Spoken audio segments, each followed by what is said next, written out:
I'm Mohammed Shafim, and I go to the Cambridge Engine Latin School. I'm Fabbiha Hossain, and I go to the Cambridge Engine Latin School as well. Okay. I'm Radhika Nagpal, and I'm a professor here at Harvard in computer science, and I mostly work on robotics. It's a pleasure to be interviewing you today. So the first question we have for you is, how did you come to be interested in your field?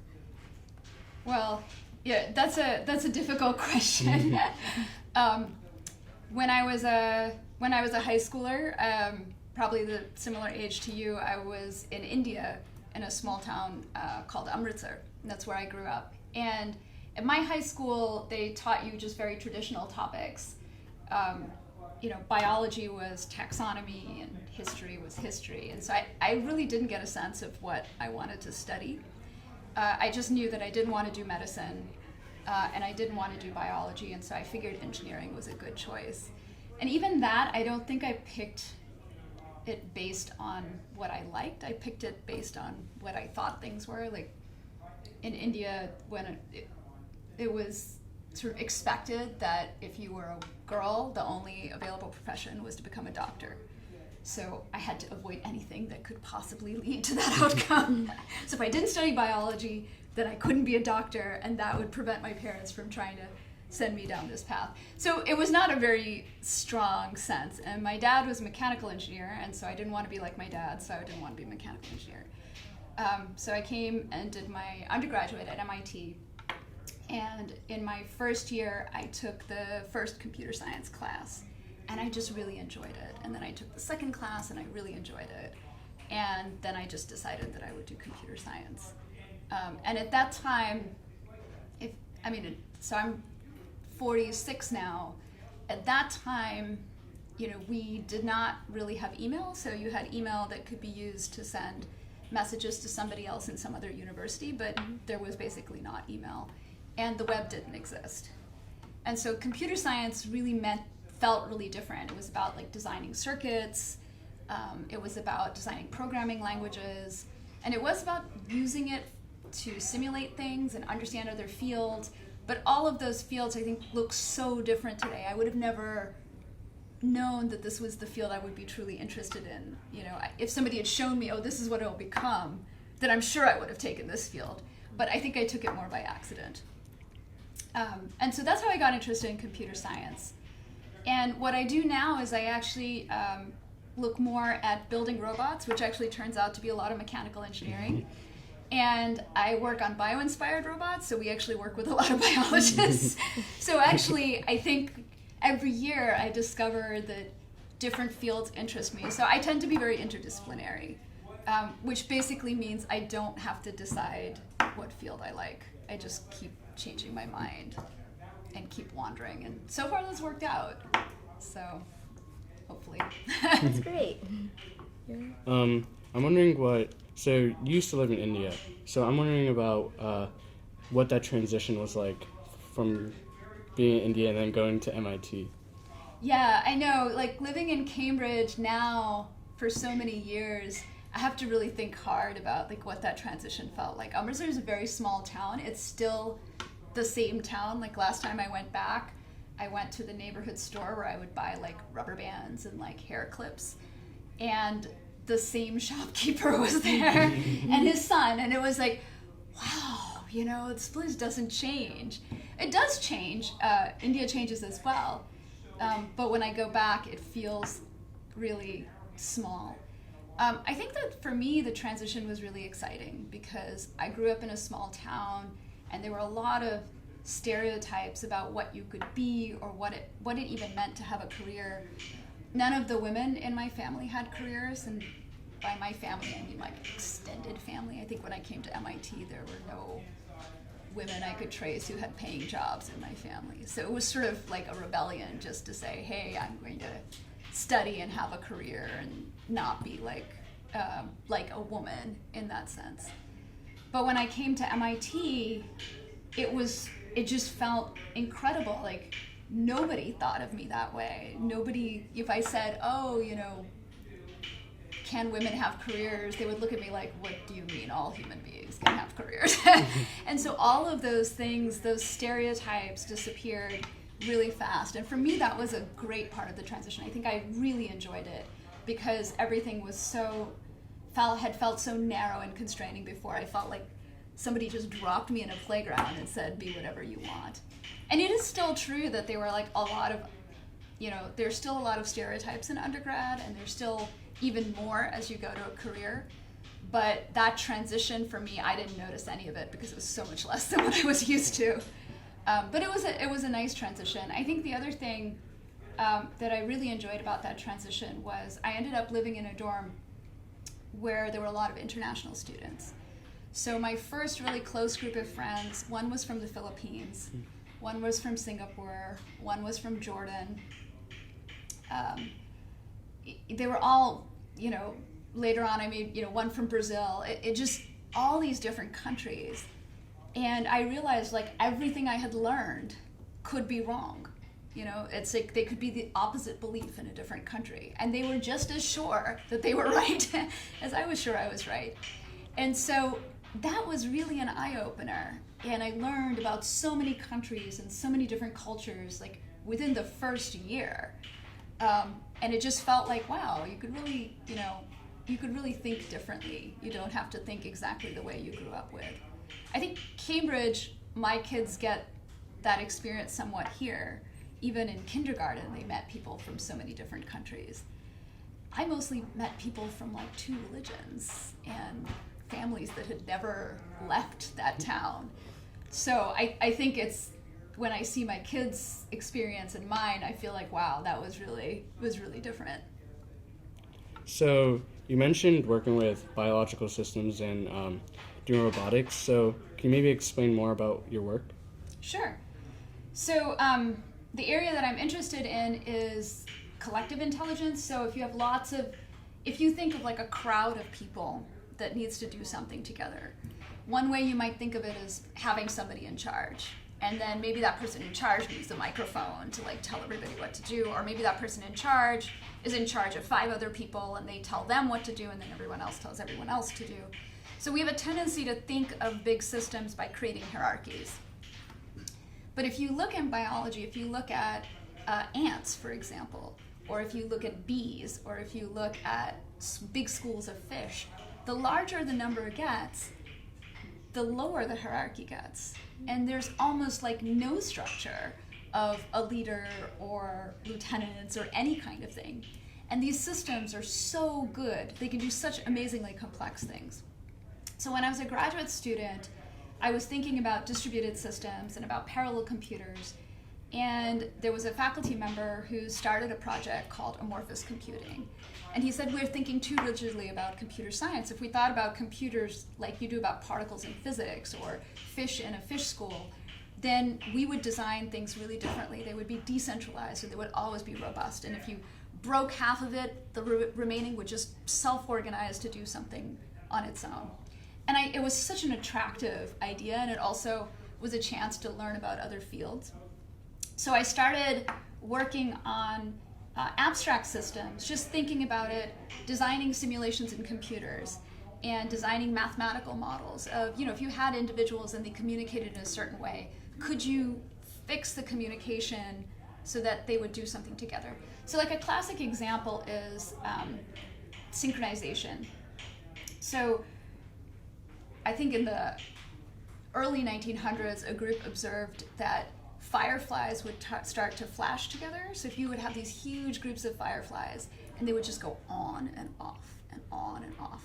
And it was crazy. It was like, who's in charge, And so they looked for like explanations, but what they actually found was that there was no external beat that was causing this to happen. It wasn't like there was some oscillation in the air or something like that. It literally was that each firefly would look at neighboring fireflies and adjust when it does. And then as people started studying it, they realized it's like the same phenomenon when audiences start clapping together. And it's the same phenomena how your heart cells synchronize. So actually like having a group where nobody is in charge, where everybody is doing some rhythm, getting that rhythm to all come together is actually like, it occurs so all the way across nature. So we try to look for rules like that. What are things that you see across nature and that we could design computer algorithms for? So if you could get a whole computer network to synchronize, there are a whole bunch of things you could do. Like you could sample the environment. Like if I wanted to know what is the temperature in this building, it would be nice if everything was going like click, click, click, click, right? If I wanted a group of people to like push something together or ants move something together, if we could synchronize our forces, right, we'd be much stronger. If you send out a radio signal and a bunch of them send out the radio signal at the same time, then you're actually superimposing the waveforms, right? It's like shouting together as opposed to shouting separately. Mm-hmm. So we started by looking at algorithms like that are known in biology, and then we tried to create like more complicated ones. If you take pattern formation and synchronization and movement and click, can you combine them and like do crazy things? And so you could, and so when I became a professor, then I was like, well, we want to make robots that can do crazy things. And that's when I started doing robotics. And robotics, when I was starting out grad school, everything, the computers were weaker, we didn't have good digital cameras, and so it was really hard to do robotics. But today, it's actually very easy to do robotics because your cell phone essentially has so many sensors in it, right? If I just put your cell phone on wheels, you could already make a robot, right? And so all of a sudden the cost of having a robot went from like $20,000 for a really, really terrible robot to like $300 and, you know, groups of high school students making robots, right? And so at that point I felt comfortable. I was like, well, I don't know anything about robotics, but, you know, at least I won't burn through all of my money trying to experiment with this. And so now we have many different kinds of robots in my lab, and we try to do some of the things that insects do, or that we're trying to actually these days build some underwater robots so we could do what fish do, and see if we can take ideas from biology and translate them into ways of making our own autonomous systems work together. It is a lot of fun, I have to say. For one, you get to play with robots, and two, you know, we've been to Namibia and Panama, and every time somebody goes snorkeling, they bring back videos. So like we're constantly obsessed with going to crazy places and seeing like really great examples of social networks, and then trying to create, you know, fun demonstrations in the lab. So there's definitely like a big element of fun to it, which is probably another reason why I work on it. That's great. So as you mentioned, when you started working with robotics, you worked with, I assume, with a lot of people. Were those type of people about the same color as you? Did you face any challenges with the people that you worked with as a person of color? Yeah, you know, I think that when I started, I didn't identify myself as a person of color. I just identified myself as a woman. And that was bad enough. You know, my classes had very few other women. You could, at any point in time, get questioned as to whether, you know, you were here legitimately or not. And that just sort of became, I think in the beginning, what I found most difficult was that I didn't have answers to those questions. The only answer I could give was I could prove myself or be like, oh yeah, I like beat you in this class. But you know, every so often you do badly in a class. Everybody does. But I would feel like I had let all of womanhood down. If I did badly, was all of womanhood was destroyed. And then later on I realized that every time I did well, none of women benefited. They'd be like, oh, that's because you have interests more like a guy. So if I did badly, it's because I'm a woman. If I did well, it's because I'm more like a guy. And I was like, oh God, this is not helping. So I think finally it occurred to me that proving myself over and over was actually not only not necessary, but not actually producing the result I wanted. And so I think after that, I started feeling more free to just be who I was, rather than worry about, you know, people are just going to say what they say. And when I started at Harvard, there was a very famous incident, which is that the president of Harvard was Larry Summers, and he stood up and said that women were not dedicated to the job, and you can cut this part out of the interview if you like, and that maybe we weren't actually have whatever innate abilities for this. And that was a pretty hard moment for me because I had just started, and I am only the second tenured woman internally tenured woman in engineering at Harvard. So at that point, I really stuck out. And And I also had 2 little kids. And so you're just like, oh, great. Like, it's just like on my head, like, pound, I look like a loser, you know? It's like, oh my God, what am I going to do with this, you know? And you develop strategies. So my strategy always was everybody else is wrong, and it's none of their business, and they're paying me a salary, and so I'm going to have a good time. And that worked for, I think, the first 7 years. But many of my students were all male. And I did feel like somehow they didn't understand where I was coming from. Like, they didn't understand that I was facing many difficulties, or they didn't understand that actions they took made life difficult for their peer women, and that I was the woman who, you know, would experience this. Just simple things like whether or not you're willing to treat your marriage partner as equal affects everybody. It affects whether women can have careers, whether they can be supported in careers. Having the opposite, where marriage means that somebody will give up everything for you, completely changes how you might approach a career. But I found that the men around me just, although they said they cared about diversity and they cared about women, actually had not made any effort to understand what was going on. And so now I feel like it's become a little different because we're much more vocal about diversity. I think Sheryl Sandberg's Lean In did a lot for the community to start talking about these issues. And I think a lot of us feel much more free to sort of demand that the world change. It's not like demand that you treat us equally. It's like, no, you have to change. Everyone has to change. The institutions have to change. And I like that. I think that for me, that's a more natural state of being, you know, and that's when I think it started becoming more obvious to me that I'm also a person of color. So my husband is from the Caribbean, and he's of mixed sort of African European descent. So both of us benefited tremendously from, you know, programs that were designed for women or designed for minorities, because they would take us out of that environment where we weren't supported, and we would make friends, like friends who knew what we were going through. And we actually met because of those programs.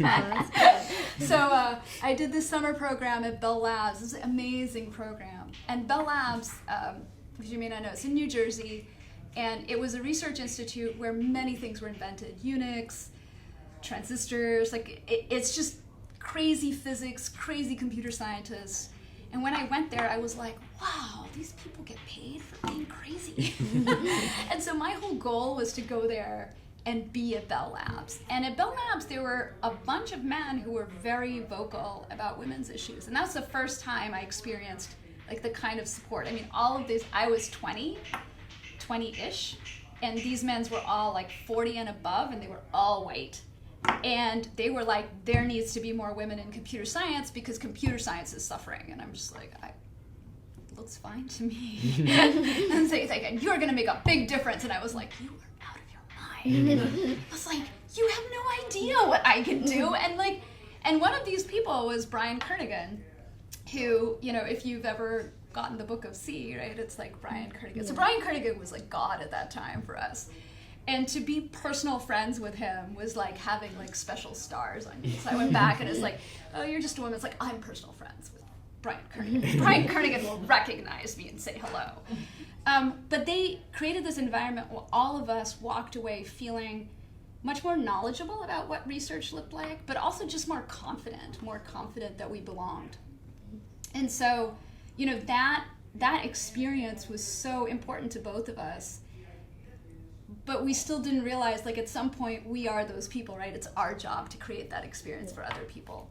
And so now I think it's more, you know, I enjoy that part of it, that I can create that experience for other people, and that I can have, I have now a gender-balanced group. We have much more diversity, and I sort of openly recruit for that, because it actually, surprisingly, the more I've done that, the better my research has gone. And I think part of it is that, you know, creativity is sort of about thinking out of the box, right? But if you put everybody who's had the same background or had the same experience, they actually come up with the same answer. And as a result, they don't even trigger in each other the kind of creativity that you want. And so there is actually studies to show that if you create groups that are diverse, they will actually do substantially better performance-wise. And at least in my group, that has been absolutely true. And so the more I realized that was true, the more I was like, aha. Well, not only am I enjoying this more because there are people I can relate to and there are people bringing amazing things to the group that are not related to research, but that research itself is going better too. So I have mechanical engineers, biologists, computer scientists, but I also have like, you know, somebody from Nebraska and somebody from Australia and somebody from Malta. And, you know, it just all these different, you know, groups and thinking about diversity, I think has made the group really function well. So maybe there's like a lot of collective intelligence stuff to do, like on groups, human groups, and there are actually researchers that look at that. I haven't quite, you know, made that transition yet, but it is, I think, an exciting other way to think about collective intelligence. Like, what would, if you had a big group of people, like how would you pick the composition to result in every person in the group doing better than they would have? Because I think that's the trick. It's like you think that everybody comes with their personality and their talents, but if that was true, we would not have school or universities or anything, right? So we know that putting somebody in a context changes the extent to which their potential develops. So how do you know that you created the right context in which every single person who comes in would become more, as opposed to like the few who fit in and everybody else is sort of not really getting the full benefit of it? I definitely think there's like a lot to be learned in that, and especially I think in our field and in computer science and in universities. So you've overcome many social obstacles and seen the benefits of diversity through your research. So I guess what resources do you think less affluent communities should get to have more students exposed to science? Yeah, I think there's so many things that we need to do. So I mean, trying to think where to start. There's so many of them, right? And I think that many times people pose me like, which are the ones we should do? I was like, you should do them all, right? Because we've done nothing for too long, in my opinion. So now we need to do everything. Like, we do not need to pick. We need to actually spend money and do everything better. So both my husband and I like came from families that once upon a time did well, but then, you know, had like real downfalls. So not from a family that has never had a history of wealth. But when both of us went to college, our parents couldn't afford to send us. So I went to MIT completely for free. And that's because MIT had a sort of needs-blind admission. You applied, and if you could make it through, then they looked at what your parents made. And if they didn't think they could pay, they paid it. So when I got in, my dad, who's a big fan of MIT, he was like, so happy I got in, and then he's like, I can't pay for this. And I was like, oh, you promised you would figure it out. But luckily MIT took a look at it and they were like, he can't pay for this. And so they waived everything. So I did some work study program, but like really some anonymous donor paid for me to go to college. For my husband, it was the same thing. His family moved to Florida from the Caribbean when he was 15, and he did well in school. And Eckerd College, which is a small liberal arts college, they came to his parents and said, you know, your son did really well. We'd love him to come for free to our college. And his parents were like, okay, because that's the difference between him not going to college. I mean, for me, I think they would have sent me to a college in India. But for him, it was like college or no college. And so, you know, he did that, and then he came to MIT for grad school. So his career was like completely affected by these programs that were basically about being not affluent, right? So I think that first of all, like investing in programs that, you know, take people who are at a difficult transition but clearly can make the transition and helping them make it. That's maybe like the lowest cost barrier, right? Because you're already taking people who clearly could make that transition, they just can't because of money. But I think the bigger one is that in order to be ready to make a transition, you have to have many different kinds of things. You have to have a belief in yourself, and then you have to have skills. And both of those are, you know, there are programs that can create that. And even just us talking with each other, right? You know, if we were having, although this one is more like an interview, if we were having a free conversation, I would learn so much from you about what we're doing wrong in high school, or what it feels like to be a person of color, what it feels like to be Indian or Muslim or Black in your college, because you would tell me about your friends, you would tell me about experiences people have. That influences how I teach my classes. You know, the things I hear from my daughter influences what I say when I walk into my classroom, because it's the mix of knowledge. And so I think that the more we create these mixes where everybody is constantly learning from places around them, then it's of benefit to both sides. It's benefit to students who may not have the experience of talking to a Harvard professor every dinner, versus the experience of a Harvard professor who never gets to talk to somebody who had to work through high school just to do a summer program, right? And so the fact that we keep people separated, I think, is one of the biggest problems that we have. So resources that cause mixing, I think, are really, really important, even more than ones that cause skill growth. I think just forcing everybody to mix somehow, I think, can make a big difference. But that's my current thought. I mean, if you ask me like 2 years from now, I mean, I have a different answer. I have a different answer every few years. So, is that what you were asking, or did you have different things in mind? Oh no, and can you maybe, you talked a lot about like students going to college, but you do have 2 children that one's entering high school and one is currently in high school. So I was wondering if there are any maybe like high school / middle school specific like things that you could like that people could do to improve diversity. Yeah, I think that one of the things that I've seen is that we create a lot of courses that require a big jump. So, you know, like an AP course, right? It's very daunting. I mean, personally, I wouldn't have taken them, you know, and I'm still here, so clearly, like, not everybody is, you know, wants to compete at every moment in time. But I actually shied away from things that were competitive, and I didn't like being put in a situation where I felt I was going to fail from the start. I at least wanted to feel like I had a good chance. Mm-hmm. So I feel that the courses, designing more courses that give you a middle ground, you know, somewhere where you can do science, but it's not graded, or it's not forced, or it's customized to what you care about. Those have a big influence on whether kids will take a course that's more advanced. So creating more, like, I know there's a Principles of Computer Science course, right? Or an Intro to Computer Science course. I think like expanding those courses is really important. I was talking to one student and she was like, oh, I couldn't take this course because, you know, I got lotteried out or so on. And I was like, no kid in high school should get lotteried out of any intro course, right? It's one thing to get lotteried out of an AP course, but the courses that allow you to make that transition, those should be like heavily staffed.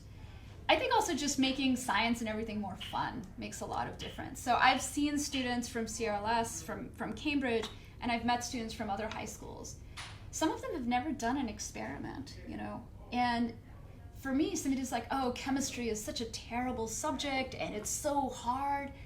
Funny thing is, I never thought chemistry was hard. And so I was a little confused. I was like, okay, why is it hard? Is it the memorization? Like, I don't have a great memory, so. And they were like, oh, there's just all these equations and stuff. And I was like, well, you know, our chemistry lab, they would give you an unidentified substance, and you got to do 20 tests and you had to identify it, right? That was like the funnest thing. Like, that's the one thing I remember from high school is like, you got this substance, you stuck it in the Bunsen burner, you looked at the color, you put hydrochloric, right? It's like a whole mystery hunt as to like what it is, and you have a limited number of tests. So in your mind, you're like constructing this logic tree, like if I do this test, I can eliminate all of these things. It was fun, you know? It was really like engaging, but it was hands-on use of knowledge that you had learned. I think that does appeal to a much larger segment than we think. There are a bunch of us who like abstract concepts and we're just fine going along with it. But I think for most people, tangible experiences become very important. So like, I hated mechanical engineering and physics until I did robotics. And now, like, I stop in front of every construction machine. I'm like, oh, look at the pneumatic actuators. Look at how it lifts that weight. My son was obsessed with construction machines from like the day he was 1. He could move around and point, right? And I was just like, oh, boring. As soon as I did robotics, I'm like, could this climb over rubble? Can it pick up something heavy, right? It's like all about, does it mean something to you? Yeah. And I think that a lot of classes, we never emphasize that. We never emphasize that it means something to a high school student. It means something to the teacher. Sometimes it doesn't even mean something to the teacher, which gets even worse. It's like, oh, this is just how it is. When my daughter gets that answer, it's like, you could not do something worse. You know, if the teacher's like, well, this is just how it is. She comes home fuming, you know, these math rules are so arbitrary. Why is a to the 0 equal to 1? What is the reason behind it? Why can't the teacher tell me the reason behind it? And so starting to, like, I think at the high school level, work on how we teach, I think can make a lot of difference. But it's true at all levels. Like, I think at undergrad level, we've also had to rethink. We have exactly the same problem. So even if you take kids who make it through high school and get into college, we can still screw up. And so many students will come in thinking they want to do science and math and quit. And it's just a repeat of the same problem. It's like not realizing that people have different skill levels, how to get them to the same page, and not making it relevant. So I think the more we have that discussion, the better an educational system we can make. I mean, you can do the other one, which is, you know, people always tell me India has a great education system. The reality is that's not at all true. And the reason it's not true is because most kids in India don't get educated, right? So if you have a literacy rate that's like 40%, right? Then you clearly don't have a great education system. You're saying, okay, we took out the kids who are affluent enough and whose parents are like dogging them enough to learn, and we can produce classes for them, right? So we can't go and copy these systems where the only way you teach people is like you stuff them in a room and you like bang down on them all the time. There should be some better method than that, a method where kids are invested. But, you know, it's tricky. Like, my son would rather play sports any day of the week. And so, you know, what is the solution for, you know, that works on this whole spectrum of kids? One who wants to sit and do math problems and doesn't want to do anything hands-on. One is a kid who just can't sit still. Like, can we create a new way of thinking about education that brings it all together? I still think that, you know, this whole discussion is still an affluent community discussion, right? If you go into a less affluent one, you've got much more basic problems. Like, do people feel like their school respects them, right? Do they feel their school is safe? You know, do they feel that their teachers are nice people, right? And understand what their families are facing, right? I mean, you're just screwing up on all of the basics. So part of that worries me, where I feel like it's not about science, technology, and math. It's about society. Like, there are not that many women artists, right? Why is that true? It's not like girls aren't doing art in school. So it's not just about what you do in school. It's about creating a society that assumes that every person who's born has a chance, you know, rather than, you know, you have to be born with a particular skin color and in a particular location in order to succeed. And we're really far from that still. So I think that in some ways, like, if all of us actually participated in just making society better, we would solve some of the STEM education problems, you know? Like, not by focusing on STEM, but just focusing on society would make a difference. That's my feeling. Once society becomes more affluent or gives more resources to kids that need them to go into any field they want to be in, well, how do you think careers such as science will improve with more diversity? I think that, you know, you see that all the time. Like, there's this, I heard this saying, which unfortunately I can't remember where I heard it, and so I'm repeating a quote without attribution. And it said, "Who does science determines what science gets done." And so the idea is that people are often attracted to particular subjects. That attraction is somewhat internal, but it's also related to where you grew up, what you saw, what you think is important. It's a value judgment, right? There's not objectively good and bad problems in science. There's value judgments. So why is cancer important and malaria not important, right? Why is, you know, one contraception important or female contraception not as important? Or, you know, if you look at the distribution of topics that are studied, you see that the distribution is absolutely skewed. It's skewed by who is affluent, right? And where affluence is. So not just like the communities, the races, the geographic locations that are affluent, their concerns will dominate science. So if you change it, that means we would just understand the world better. right? We would actually understand the world, which is the purpose of science, right? So I would say right now we're failing at the purpose of science because we're basically leaving subjects untouched.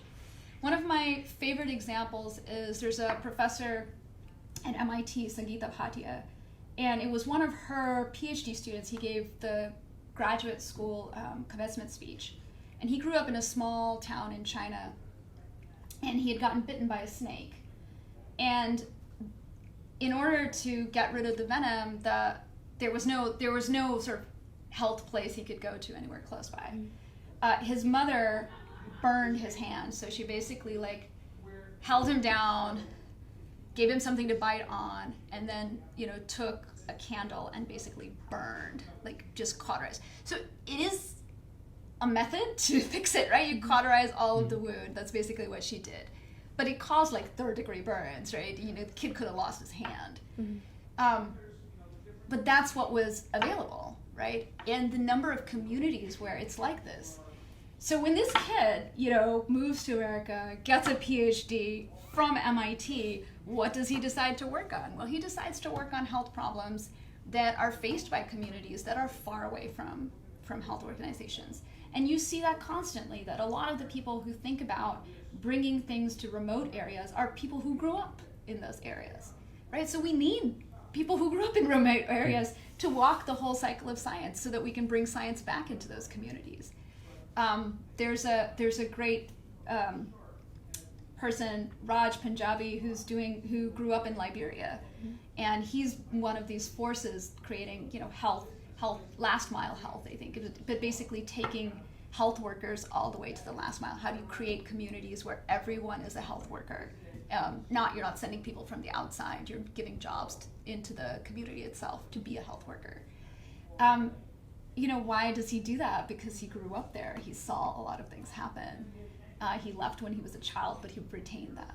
So I think that when we change the composition of science, we actually change what it does to the world. So it's like a really complicated feedback, right? Now you imagine that science is actually inclusive, and it inclusively makes the world better. Those people are then empowered to be in science and continue to you could just make a world that was uniformly better, as opposed to a world where the pockets get tighter. So now if you have people only in affluent communities becoming more affluent through science, concentrating goods just in the same place, you have a world that narrows, right, as opposed to a world that broadens.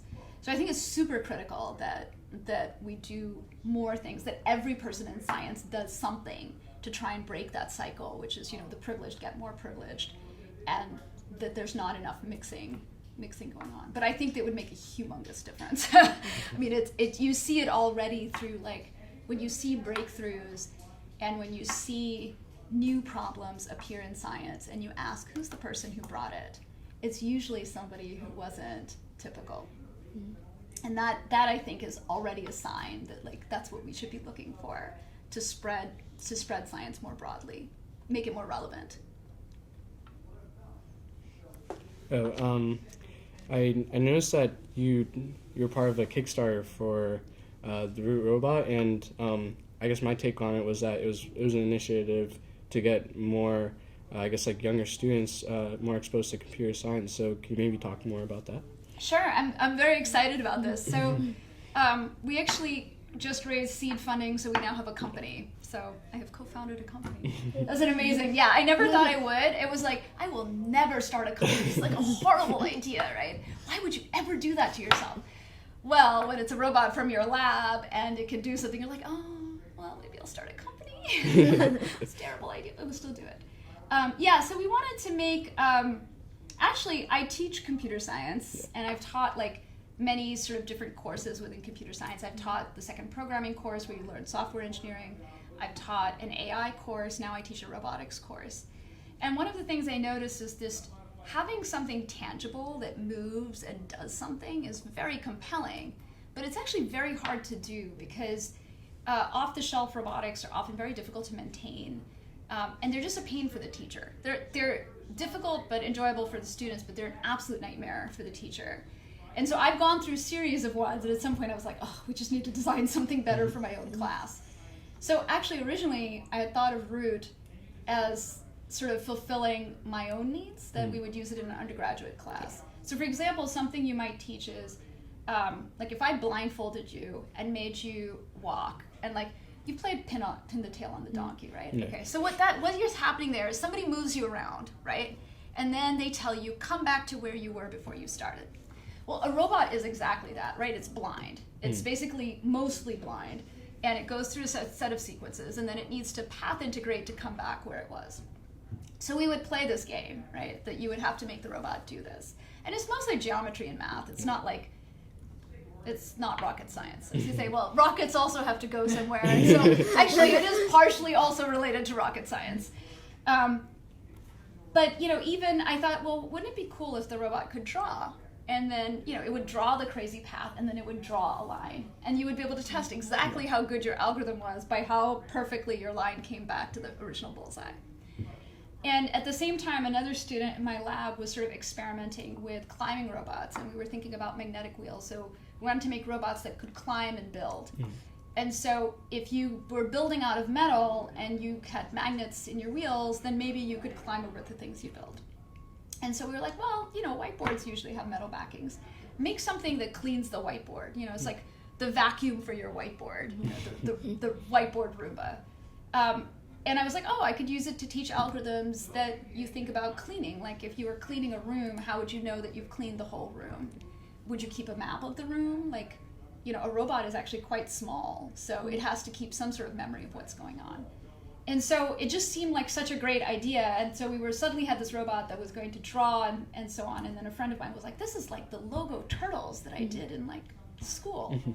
And that was the first time it clicked for me that this could be a tool for thinking of young kids. And there was a group of people who worked with me, Raphael Czerny and Ziv Dabrowski and Justin Werfel. And all three of them were like, oh, we totally want to do this for kids. And what if it had a scratch-like language and so on? And so we've actually worked on this for almost, I want to say 3 or 4 years. Oh, wow.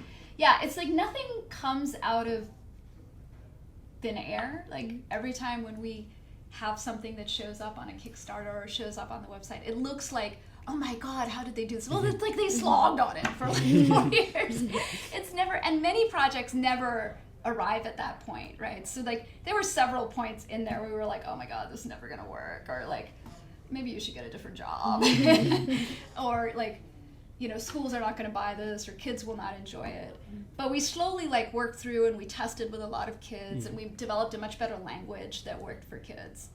And one of my co-founders, he has 3 daughters, and then there's my son. So like we used everybody we know who their kids have been our testers, our video, like, you know, models. Even my daughter is like in one of the videos. So we like use them to see if they would even be willing to buy into it. And now that's been kind of fun to sort of test, and we tested with a school. So I think the thing that I like about I think what we were trying to do, or what I like about this particular robot, is that it can be what you want it to be, right? It can be a pet, if a pet is the kind of thing, you know, you're creating your artificial pet, it responds to things. It could just be a drawing tool, right? I usually, the program I want to create is to draw graffiti. So like you give it a word and then it draws a graffiti version of the word. That would be so cool. And that's doable. Or teach how to design a Roomba with it. But, you know, my son wants to treat it as a driving game, you know, and sort of create complex games where the robot has to escape something. He loves video games. This is just a tangible video game. So if you like drawing, or you like video games, or you like thinking about robots that clean up the environment, or, you know, something else, this robot can do all those things. It could be what you want it to be. And I think that becomes important to computer science appealing, is that if you only have to believe in what your teacher believes in, then that just slices off a big chunk of the classroom. Whereas if a classroom can focus in on what is most exciting to them, then again, it becomes that kind of inclusive science, right? And inclusive robotics, where it's a robot that does what's interesting to you, as opposed to a robot that does what's interesting to someone else. And I think right now people have very narrow concepts of what a robot can do. You know, they don't, it's some sort of humanoid thing with big arms, you know. It's not a pet, or it's not, just cleaning up your room for you, which I thought everybody would want a robot that cleans up its room. Like that just seems. But apparently my kids don't care about clean rooms. I just said this on the interview. So maybe that's why they don't care about robots that clean. So maybe I'm the one who wants the robot that cleans the house. But like everybody has something they would like to do, and if the robot allowed every person to sort of experiment, obviously it's not going to do, it doesn't have hands, so it certainly can't do that. It can only go on flat surfaces. But you could at least play around with the idea and pretend to be a technologist for like whatever the duration of the class is. And I feel like that would be more fun than just be like, here's an if loop, here's a variable, you know, here's an array. And it's like, oh, so boring. Here's a robot that counted every, you know, stuffed animal it saw along its way. Yeah, I can totally do that. You know, that's an array and that's counting and that's an if loop, right? And so I feel like you just have to make it, you know, even for me, you know, sometimes it sounds condescending that we want to make things fun for kids, but you look at any adult my age, right? We will exercise by going to a Zumba class, right? Zumba class is just about making what I need to do fun, right? And so I am just as bad as a child. Is that I will eat good food if it's tasty. I will exercise if it's fun, right? We're all motivated by enjoying doing things we do, right? And the idea that, you know, you're going to give a kid something they don't enjoy and they're going to do it, I don't know why adults think that's going to work. When we don't even work that way. We barely work that way. So I'm excited about using Root to kind of, I'm excited to see what people want to do with Root. I think that that's been a great feedback to see, like, what are things that somebody else would do with a robot that I would have never imagined were true. And so we will find out. Right now we're stuck in the other la la land, which is like producing enough robots is a hard problem. I'd never done manufacturing before, and so I'm learning a lot. So we're not quite at the stage where we can really deploy a lot of them yet, but it'll be fun when we do. Thank you so Thank much. you. Thank you. Thanks for all the interesting questions. Thank you.